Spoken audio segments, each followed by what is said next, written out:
Do you think because of what I said earlier that more and more people want non-GMO products and they want organic products, that there's we're at a tipping point, or do you think that there's always going to be this demand for your Coke and your gasoline and your livestock feed and things like that? Well, I think that there's a tipping point on the GMO labeling thing. And what I think you're going to find is the number of products that people are willing to eat that have GMOs in them will shrink to the really worst kinds of food. Like,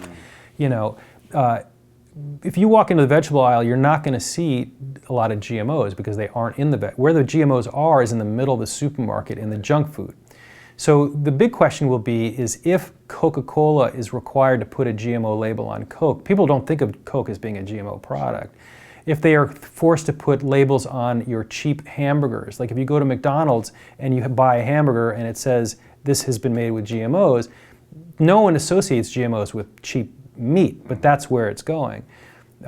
Would people be disinclined to buy GMO corn ethanol at the gas station? I don't think they would think about it. They wouldn't care about it, which is not actually that, that's unfortunate because, like I said, GMOs is also contributing to vast monoculture crops, which has, consequences for the health of our country's soil and the health of its water. But all that is way too abstract. Like people just think it's gas. So I think the tipping point on labeling is happening. The larger question about whether people will stop drinking Coke or stop eating McDonald's is a much bigger question than just GMOs.